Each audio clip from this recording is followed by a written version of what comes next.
देखिए यहाँ पे ईजीसी का आपको इंडियन इकोनॉमी है, पार्ट 1 है ये। इसमें भारतीय अर्थव्यवस्था का परिचय पढ़ते हैं।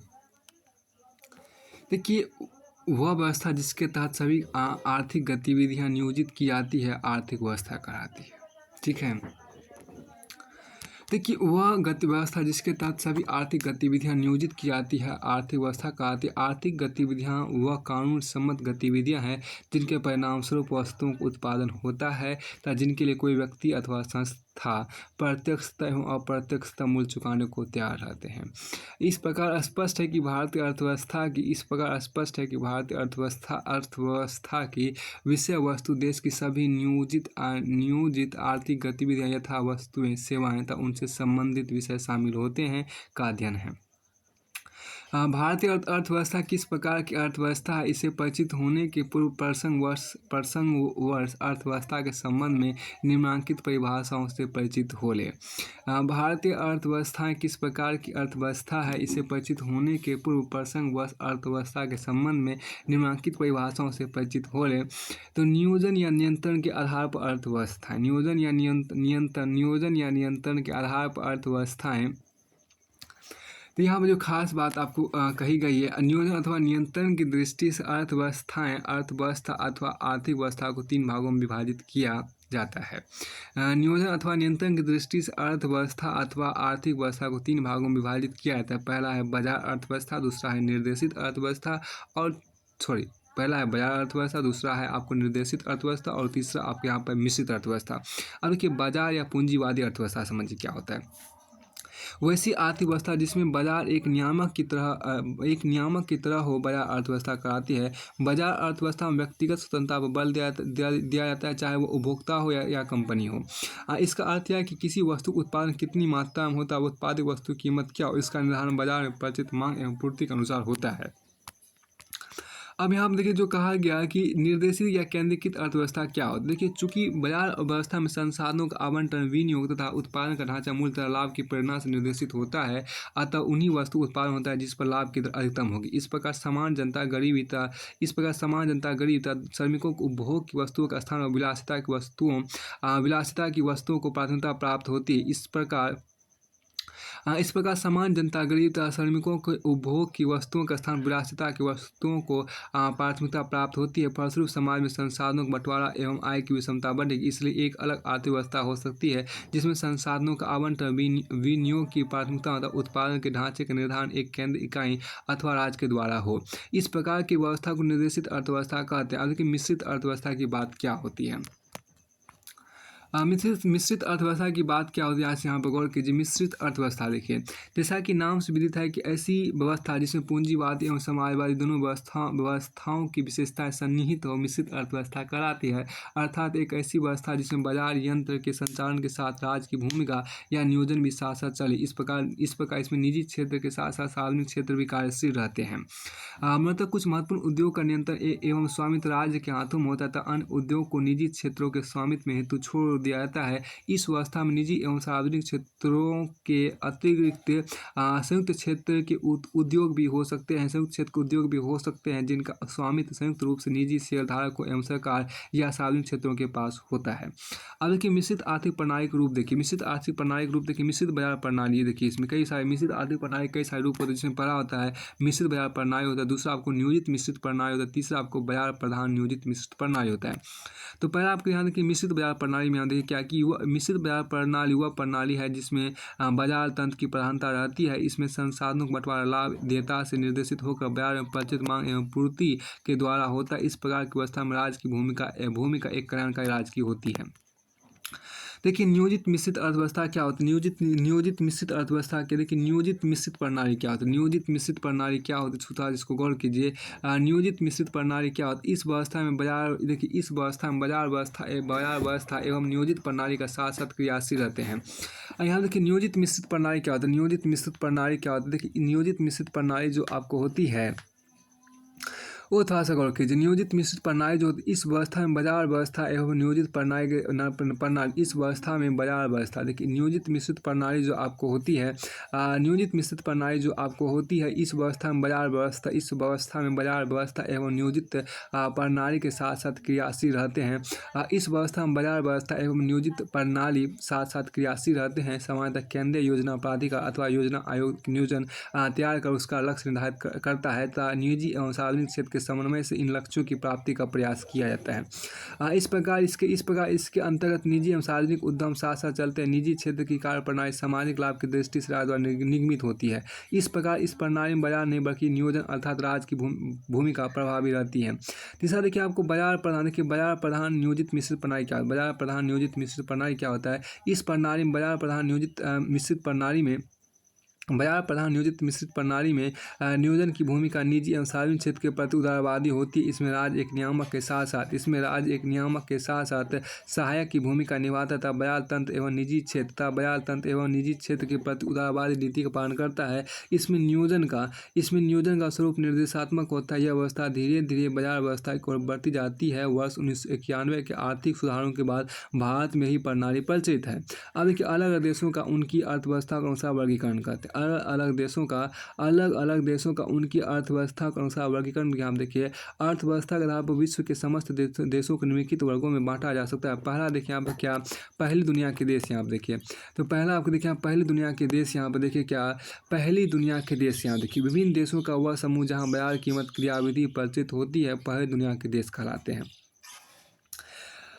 विभिन्न देशों का वह समूह जहाँ बाजार कीमत क्रियाविधि परिचित होती है। विभिन्न देशों का वह समूह जहाँ बाजार कीमत क्रियाविधि परिचित होती है, पहले दुनिया के देश कहलाते हैं। इसमें अधिकांश विकसित अर्थव्यवस्था वाले देश शामिल है, जैसे America, Britain, Canada, Japan, Australia आदि। दूसरी दुनिया के देश की बात यहाँ पर की गई। देखिए दूसरी दुनिया के देश की बात यहाँ पर की गई है। विभिन्न देशों का वह समूह जहाँ प्रशासित कीमत क्रियाविधि एडमिनिस्ट्रेटिव प्राइस मैकेनिज्म अपनाई जाती है, दूसरी दुनिया के देश कहलाते हैं। जैसे 1990 से पहले सोवियत संघ, वर्तमान में चीन आदि। आज का ऐसी अर्थव्यवस्था संक्रमणशील अर्थव्यवस्था ट्रांजिशनल इकोनॉमिक्स कहलाती है, क्योंकि अर्थव्यवस्थाएं धीरे धीरे खुले बाजार की नीति को अपना रही है। उसके बाद आगे यहाँ पर कहा गया देखिए तीसरी दुनिया के देश देखिए। द्वितीय विश्व युद्ध के बाद आजाद हुए अधिकांश देशों ने विकास के मिश्रित अर्थव्यवस्था के रूप को चुना। इन्हीं को तीसरी दुनिया के देश कहा जाता है, जिसमें अधिकांश विकासशील और विकसित देश शामिल है, भारत, पाकिस्तान, श्रीलंका, नेपाल, भूटान आदि। चौथी दुनिया के देश देखिए विश्व में कई ऐसे देशों का समूह है जो विकास का मार्ग अपनाने के द्वंद या असमंजस की स्थिति में है। इन देशों में प्रगति के पथ पर यात्रा अभी शुरू भी नहीं हुई है। इन्हें अल्पतम विकसित देश लीस्ट डेवलप्ड कंट्रीज कहा जाता है, जैसे Uganda, Sudan, Somalia, Rwanda, Burundi आदि। हालांकि विश्व बैंक द्वारा अर्थव्यवस्था का वर्गीकरण देखिए। विश्व बैंक ने विश्व की विभिन्न अर्थव्यवस्थाओं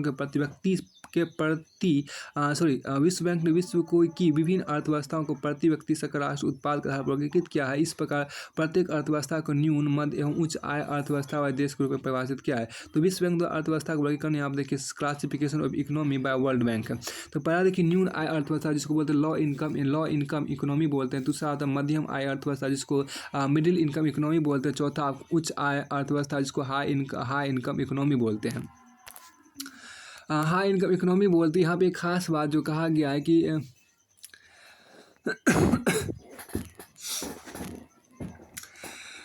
विश्व बैंक के वर्गीकरण के अनुसार देखिए सन 2013 में प्रति व्यक्ति सकल राष्ट्रीय आय के आधार पर विश्व की अर्थव्यवस्था को निम्नलिखित 4 वर्गों में बांटा गया है। अर्थव्यवस्था का प्रकार देखिए यहाँ पर जो कहा गया और प्रति व्यक्ति सकल राष्ट्रीय आय यहाँ पर दिया गया एक कॉलम में। तो देखिए नीची आय वाली अर्थव्यवस्था जो होती है उसका जो आपको होता है क्या, प्रति व्यक्ति सकल राष्ट्रीय आय जो यहाँ पर कहा $1045 या इससे कम जो होती है उसको नीची आय वाली अर्थव्यवस्था कहते हैं प्रति व्यक्ति, ठीक है। और नीची मध्य आय वाली अर्थव्यवस्था जिसका आपको $1,046 से लेकर $1,046 से लेकर आपको $4,125 तक के बीच होती है उसको बोलते हैं नीची मध्य आय वाली अर्थव्यवस्था बोलते हैं। और उच्च मध्य आय वाली अर्थव्यवस्था ये वो होती है जो आपको $4,126 से लेकर $4,126 से लेकर $12,736 तक रहे उसको बोलते उच्च मध्य आय वाली अर्थव्यवस्था बोलते हैं। और उच्च आय वाली अर्थव्यवस्था किसको बोलते हैं, उच्च आय वाली वाली अर्थव्यवस्था बोलते हैं उसको, जो जिसकी इनकम जो आपको होती है प्रति व्यक्ति है वो $12,737 से अधिक होती है, $12,737 प्रति व्यक्ति या इससे अधिक होती है, उसी को बोलते हैं उच्च आय वाली अर्थव्यवस्था। भारत विश्व बैंक, देखिए भारत विश्व बैंक इस वर्गीकरण के अनुसार नीची मध्य आय वाली अर्थव्यवस्था में आता है। इस अनुसार हम अगर बात करेंगे तो हम हैं दूसरे स्थान पर, मतलब कि नीची मध्य आय वाली अर्थव्यवस्था, मतलब कि भारत की प्रति व्यक्ति इनकम जो है वो $1,046 से लेकर $4,125 तक आपको है। अब एक खास बात जो यहाँ पर कहा कि यहाँ पर कुछ आपको जीडीपी नॉमिनल बिलियंस में आपको दिखाया गया है। इसका उतना भी इस चीज आंसर का भी जरूरत भी नहीं है, पुराना भी पड़ गया है। अब अर्थव्यवस्था कुछ अन्य प्रकार देखिए, एक होता है बंद अर्थव्यवस्था, क्लोज इकोनॉमी हम लोग बोलते हैं। क्लोज इकोनॉमी हम लोग आपको बोलते हैं बंद अर्थव्यवस्था, जिसको आप लोग बोलते हैं बंद अर्थव्यवस्था। इसको समझ क्लोज इकोनॉमी जिसको हम बोलते हैं। देखिए ऐसी अर्थव्यवस्था जिसमें विदेशी क्षेत्र आयात निर्यात शून्य या न्यूनतम होता है उसे बंद अर्थव्यवस्था कहते हैं। इसमें आर्थिक गतिविधियों में घरेलू क्षेत्र, हाउस होल्ड सेक्टर्स, औद्योगिक क्षेत्र, इंडस्ट्रियल सेक्टर तथा सरकारी क्षेत्र, गवर्नमेंट सेक्टर का योगदान तो होता है, किंतु चौथे क्षेत्र विदेशी क्षेत्र, फॉरेन सेक्टर का योगदान नगण्य होता है या नहीं होता है। बंद अर्थव्यवस्था में देखिए, बंद अर्थव्यवस्था में सकल घरेलू उत्पाद ग्रोस डोमेस्टिक प्रोडक्ट जीडीपी तथा सकल राष्ट्रीय उत्पाद ग्रोस नेशनल प्रोडक्ट जीएनपी का मान बराबर होता है। बंद अर्थव्यवस्था को सकल घरेलू उत्पाद GDP gross domestic product GDP तथा सकल राष्ट्रीय उत्पाद ग्रोस नेशनल प्रोडक्ट जीएनपी का मान बराबर होता है। अब देखिए खुली अर्थव्यवस्था मतलब ओपन इकोनॉमी क्या होती है, देखिए कि ऐसी अर्थव्यवस्था जिसमें विदेशी क्षेत्र या आयात निर्यात भी शामिल होता है उसे खुली अर्थव्यवस्था कहते हैं। इस प्रकार की अर्थव्यवस्था में आर्थिक गतिविधियों में अर्थव्यवस्था के 4 क्षेत्रों अर्थात घरेलू क्षेत्र, औद्योगिक क्षेत्र, सरकारी क्षेत्र, विदेशी क्षेत्र का योगदान होता है। इस प्रकार की अर्थव्यवस्था में सकल घरेलू उत्पाद ग्रोस डोमेस्टिक प्रोडक्ट जीडीपी तथा सकल राष्ट्रीय उत्पाद ग्रोस नेशनल प्रोडक्ट जीएनपी का मान अलग अलग होता है। फिर देखिए विकसित अर्थव्यवस्था क्या होती है, ऐसी अर्थव्यवस्था जो आर्थिक गतिविधियों को एक बेहतर प्रतिनिधित्व या आदर्श प्रस्तुत करती है, जहाँ विकास प्रक्रिया आरंभ हुए लंबा समय हो गया, किंतु जिनका विकास तुलनात्मक तथा सापेक्ष रूप से अन्य अर्थव्यवस्थाओं के एक मॉडल के रूप में होता है, जिसे अन्य प्रकार की अर्थव्यवस्थाएं पाने का प्रयास करती है, विकसित अर्थव्यवस्था कहती है, जैसे कि अमेरिका, ब्रिटेन, जापान आदि। अब विकासशील अर्थव्यवस्था क्या होती है कि विकासशील अर्थव्यवस्था क्या होती है, यह विकास की ओर अग्रसर व्यवस्था का सूचक है। यह विकास की ओर अग्रसर व्यवस्था का सूचक है। ये ऐसी अर्थव्यवस्था मानी जाती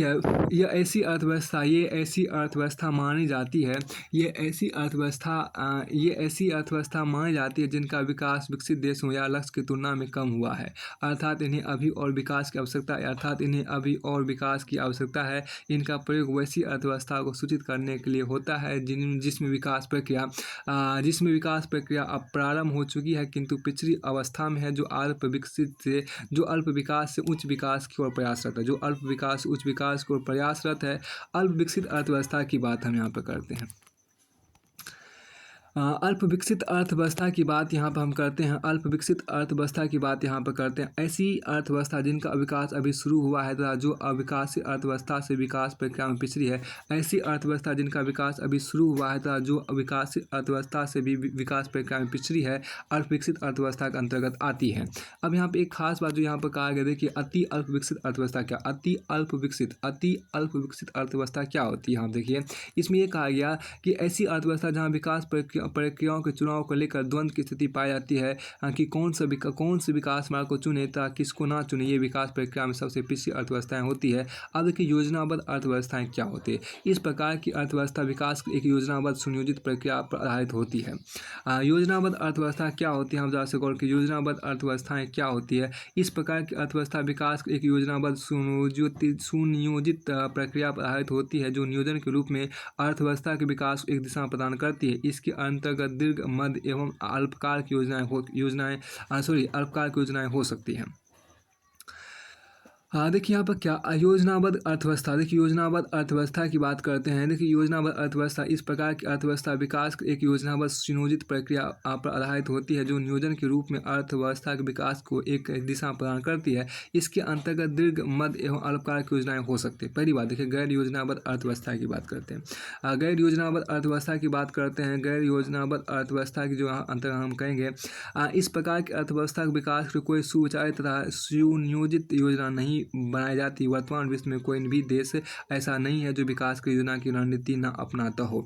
अब कि गैर योजनाबद्ध अर्थव्यवस्था, इस प्रकार की अर्थव्यवस्था विकास की कोई सुविचारित तथा सुनियोजित योजना नहीं बनाई जाती।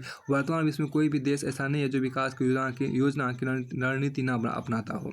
अब की अर्थव्यवस्था का नामकरण देखिए। किसी अर्थव्यवस्था उनके क्षेत्र का सकल आय में क्या योगदान है और कितने लोग उन पर अपनी आजीविका निर्भर है, इन बातों के आधार पर अर्थव्यवस्थाओं का नामकरण भी होता है। पहला देखिए कृषक अर्थव्यवस्था। यहाँ पर देखिए कृषक अर्थव्यवस्था मतलब कि अगर किसी अर्थव्यवस्था के सकल उत्पादन सकल घरेलू उत्पाद में प्राथमिक क्षेत्र का योगदान 50% या इससे अधिक हो तो वह कृषक अर्थव्यवस्था कही जाती है। स्वतंत्रता प्राप्ति के समय भारत एक ऐसी ही अर्थव्यवस्था थी, लेकिन आज इसकी सकल आय में कृषि क्षेत्र का हिस्सा घटकर लगभग 16% के आसपास रह गया है। अब देखिए सेवा अर्थव्यवस्था क्या होता है। ऐसी अर्थव्यवस्था जिसके अंतर्गत सकल आय में तृतीयक क्षेत्र का योगदान 50% या उससे ज़्यादा हो तो उसे सेवा अर्थव्यवस्था कहते हैं। अब देखिए अर्थव्यवस्था के क्षेत्र देखिए, प्रत्येक अर्थव्यवस्था अपनी आर्थिक गतिविधियों को आय अर्जन के मामले महत्तमीकृत करना चाहता है ताकि आर्थिक गतिविधियां लाभकारी से हो और अधिक लाभ ताकि आर्थिक गतिविधियां लाभकारी से हो और अधिक लाभकारी हो सके। आर्थिक संगठन की व्यवस्था कुछ भी हो अर्थव्यवस्था की आर्थिक गतिविधियों को निम्नलिखित 3 श्रेणियों में बांटा गया है, जिन्हें अर्थव्यवस्था का क्षेत्र कहा जाता है। जिसमें देखिए पहला क्षेत्र जो प्राथमिक क्षेत्र में क्या होता है, अर्थव्यवस्था का वह क्षेत्र जहाँ प्राकृतिक संसाधनों को कच्चे तौर पर अर्थव्यवस्था का वह क्षेत्र जहाँ पर देखिए अर्थव्यवस्था का वह क्षेत्र जहाँ प्राकृतिक संसाधनों कच्चे तौर पर प्राप्त किया जाता है, यथा उत्खनन, कृषि कार्य, पशुपालन, मछली पालन इत्यादि। इसी क्षेत्र को कृषि एवं संबंध गतिविधियाँ एग्रीकल्चर एंड एलाइड एक्टिविटीज भी कहा जाता है। देखिए द्वितीयक क्षेत्र की बात यहाँ पर की गई। देखिए द्वितीयक क्षेत्र क्या होता है। द्वितीयक क्षेत्र का मतलब यहाँ पर अर्थव्यवस्था का वह क्षेत्र जो प्राथमिक क्षेत्र के उत्पादों को अपनी गतिविधियों में कच्चे माल की तरह उपयोग करता है, द्वितीयक क्षेत्र कहलाता है। तीसरा उदाहरण के लिए यहाँ पर क्या, उदाहरण के लो एवं इस्पात उद्योग, वस्त्र उद्योग, वाहन, बिस्किट, केक इत्यादि उद्योग वास्तव में इस क्षेत्र में विनिर्माण कार्य होता है। यही कारण है कि इसे औद्योगिक क्षेत्र भी कहा जाता है। फिर आपको आगे यहाँ पर कहा गया क्या, इसमें थोड़ा सा गौर कीजिए। तृतीयक क्षेत्र क्या होता है। इस क्षेत्र में विभिन्न प्रकार की सेवाओं का उत्पादन किया जाता है, यथा बैंकिंग, बीमा, शिक्षा, चिकित्सा, पर्यटन आदि। इस क्षेत्र को सेवा क्षेत्र के रूप में भी जाना जाता है, इसको हम तृतीयक क्षेत्र कहते हैं। अब देखिए अर्थव्यवस्था के इन क्षेत्रकों के विकास को प्रभावित करने वाले कारक के रूप में देखिए अर्थव्यवस्था के इन क्षेत्रकों के विकास को प्रभावित करने वाले कारक के रूप में आप देखिए प्राथमिक क्षेत्र को प्रभावित करने वाले कारक यहाँ पर है। सबसे पहला आपके यहाँ पर प्राथमिक क्षेत्र के अंतर्गत कृषि, पशुपालन, मत्स्यन एवं खनन जैसी गतिविधियाँ शामिल की जाती है, जो उपलब्ध प्राकृतिक संसाधनों के दोहन को संभव बनाती है और जिनका पर्यावरण एवं पारिस्थितिकी पर प्रत्यक्ष प्रभाव पड़ता है। प्राथमिक क्षेत्र के अंतर्गत कृषि क्षेत्र से संबंध गतिविधियों का विकास कई कारकों से प्रभावित होता है। पहला क्या, देखिए तापमान, मृदा, वर्षा, आर्द्रता जैसे भौगोलिक कारक कृषि गतिविधियों और फसल पैटर्न को सीधे प्रभावित करते हैं। सिंचाई, बीज, उर्वरक, कीटनाशक का असर जहाँ सीधे कृषि क्षेत्र की उत्पादकता पर पड़ता है, वहीं ऋण बीमा विपणन एवं भंडारण की सुविधा इस क्षेत्र के विकास को अनुकूल परिस्थितियां निर्मित करती है। कृषि क्षेत्र की उत्पादकता तकनीकी कारकों से प्रभावित होती है। यह कृषि क्षेत्र के आधुनिकीकरण और तकनीकी उन्नयन को संभव बनाती है। अब देखिए प्राथमिक क्षेत्र के उद्योग, देखिए प्राथमिक क्षेत्र के उद्योग कौन कौन से आपके यहाँ पर होते हैं। देखिए यहाँ पर क्या कि प्राथमिक क्षेत्र के उद्योग के अंतर्गत पशुपालन उद्योग, मत्स्य उद्योग, खनन उद्योग और काष्ठ उद्योग को शामिल किया जाता है। प्राथमिक क्षेत्र की गतिविधियों के अंतर्गत ही पशुपालन गतिविधियाँ भी आती है। भारत पशुधन की दृष्टि से विश्व का अग्रणी देश है, फिर भी आर्द्र एवं गर्म जलवायु के कारण यह पशुओं के लिए अस्वास्थ्यकर माना जाता है। इसकी तुलना में ठंडी और अर्धशुष्क जलवायु पशुपालन क्षेत्र की संभावना के दोहन की दृष्टि से कहीं अधिक उपयुक्त है। इसके अतिरिक्त ऋण बीमा जैसी आधारभूत सुविधाओं की उपलब्धता भी इस क्षेत्र के विकास की दृष्टि से महत्वपूर्ण है। खनन गतिविधियां भी प्राथमिक क्षेत्र से संबंध, इनका विकास खनिज संसाधन की उपलब्धता के साथ साथ उन तकनीकों और प्रौद्योगिकियों के विकास पर निर्भर करता है जो इनके दोहन को संभव बनाता है। साथ ही परिवहन और विद्युत सुविधाओं की उपलब्धता की खनन गतिविधियों के विकास में सहायक है। पिछले कुछ दशकों के दौरान खनन गतिविधियों के लिए सामाजिक और आर्थिक के साथ साथ पर्यावरणीय संदर्भ भी महत्वपूर्ण हो गए हैं। स्थानीय मूल निवासियों की सामाजिक आर्थिक स्थितियों पर इसके प्रतिकूल असर और इसके पर्यावरणीय दुष्प्रभाव ने जिस स्थानीय असंतोष को जन्म दिया है, उसके पर्यावरण स्वरूप खनन गतिविधियां बाधित हुई है। इसके अतिरिक्त पिछले कुछ वर्षों के दौरान शासन से जुड़े हुए पहलुओं और इस पृष्ठभूमि में होने वाले न्यायिक हस्तक्षेप ने खनन क्षेत्र के विकास पर प्रतिकूल असर डाला है। अब आगे यहाँ देखिए द्वितीयक क्षेत्र को प्रभावित करने वाले कारक की बात की गई। द्वितीयक क्षेत्र को प्रभावित करने वाले कारक की बात यहाँ पर की गई है। द्वितीयक क्षेत्र के अंतर्गत मुख्यतः निर्माण और विनिर्माण से संबंध औद्योगिक गतिविधियों को शामिल किया जाता है। इस क्षेत्र का विकास स्थानीय स्तर पर कच्चे माल सस्ते एवं कुशल श्रम और निकट बाजार की उपलब्धता पर निर्भर करता है। लेकिन इन तीन कारकों की अनुकूलता के बावजूद इस क्षेत्र में निहित संभावनाओं का दोहन तब तक संभव नहीं है जब तक पर्याप्त पूंजी और उन्नत तकनीक की उपलब्धता न हो। अब कि स्थानीय स्तर पर भौतिक एवं सामाजिक आधारभूत ढांचे की बेहतर गुणवत्ता एवं पर्याप्तता के साथ साथ सुशासन भी द्वितीयक क्षेत्र के विकास को प्रभावित करता है। तृतीयक क्षेत्र की बात यहाँ पर की गई। तृतीयक क्षेत्र क्या देखिए, इसके तृतीयक क्षेत्र के अंतर्गत सेवाओं को शामिल किया गया। इस क्षेत्र का विकास बहुत कुछ प्राथमिक और द्वितीयक क्षेत्र के विकास पर निर्भर करता है। इन दोनों का तेजी से विकास सेवा जरूरतों के विस्तार की आवश्यकता को जन्म देता है। इस प्रकार जैसे जैसे राष्ट्रीय आय के साथ साथ प्रति व्यक्ति आय में वृद्धि होती है, वैसे वैसे लोगों का स्वाभाविक रुझान सेवा उपभोग की ओर बढ़ता चला जाता है। यह स्थिति भी सेवा क्षेत्र के विकास के उत्प्रेरक का काम करती है। प्राथमिक और द्वितीयक क्षेत्र की तुलना में सेवा क्षेत्र के विकास में कुशल श्रम शक्ति की भूमिका कहीं अधिक महत्वपूर्ण है। इस तथ्य के बावजूद भी सेवा क्षेत्र में बड़ी संख्या में अकुशल श्रमिक भी कार्य कर रहे हैं। अब देखिए भारतीय अर्थव्यवस्था एक परिचय के बाद भारत ने अपनी आज़ादी के पूर्व प्राप्त सामाजिक आर्थिक चुनौतियों को ध्यान रखते हुए आज़ादी के बाद मिश्रित अर्थव्यवस्था के स्वरूप को अपनाया था, ताकि देश में उपलब्ध संसाधनों का समुचित दोहन करते हुए लोगों की असीमित आवश्यकताओं को पूरा करके सामाजिक आर्थिक विषमता को कम किया जा सके। ताकि देश उपलब्ध संसाधनों का समुचित दोहन करते हुए लोगों की असीमित आवश्यकताओं को पूरा करके सामाजिक आर्थिक समस्याओं को हल किया जा सके तथा एक समाजवादी समाज की स्थापना की जा सके। भारत द्वारा अपनाई गई मिश्रित आर्थिक प्रणाली मजबूत सार्वजनिक क्षेत्र के अंतर्गत निजी क्षेत्र एवं लोकतंत्र की भी भूमिका रहेगी। भारत द्वारा अपनाई गई मिश्रित आर्थिक प्रणाली मजबूत सार्वजनिक क्षेत्र के अंतर्गत निजी क्षेत्र एवं लोकतंत्र की भी भूमिका होगी। भारतीय अर्थव्यवस्था अपने विकास क्रम में ब्रिटिश काल के वाणिज्यिक सन 1754 तक और औद्योगिक मुक्त व्यापार मतलब 1813 से लेकर 1858 ईस्वी तक फिर वित्तीय पूंजीवाद 1860 के बाद से गुजरते हुए आज़ादी के बाद 1991 तक योजनाबद्ध नियंत्रित अर्थव्यवस्था, जिसमें सार्वजनिक क्षेत्र का बड़ा रहा। प्रतिबंधों, नियमों, लाइसेंसिंग, नौकरशाही का अत्यधिक दबाव रहा, जिसमें 80 के दशक के मध्य से राजीव गांधी काल में उदारीकरण प्रारंभ किया गया, जिसे एक नई रणनीति का रूप 1991 में नरसिंह राव मनमोहन सिंह ने प्रदान किया। प्रधानमंत्री नरसिंह राव था, मनमोहन सिंह वित्त मंत्री था। अतः 1991 में इसने उदारीकरण, निजीकरण तथा वैश्वीकरण LPG की नीति को एक समग्र स्वरूप प्रदान किया, जिसके बाद 1991-96 तक के आर्थिक सुधार को प्रथम पीढ़ी का आर्थिक सुधार की संज्ञा दी जाती है। इन समग्र रणनीतियों से गुजरते हुए भारतीय अर्थव्यवस्था ने पंचवर्षीय योजना पूरा किया था। वर्तमान समावेशी विकास के उद्देश्य के साथ चल रही है। भारतीय अर्थव्यवस्था अपने अत्यंत कम वृद्धि दर अर्थात हिंदू वृद्धि दर को पार करते हुए अपने विकास पथ पर निरंतर आगे बढ़ रही आज ये 23 उभर रही अर्थव्यवस्थाओं एमर्जिंग इकोनॉमिक्स में से एक मानी जाती है। ध्यान देखिए ये चीज़ें आपको बाकी जो आपको विकासशील अर्थव्यवस्थाओं के रूप में भारतीय अर्थव्यवस्था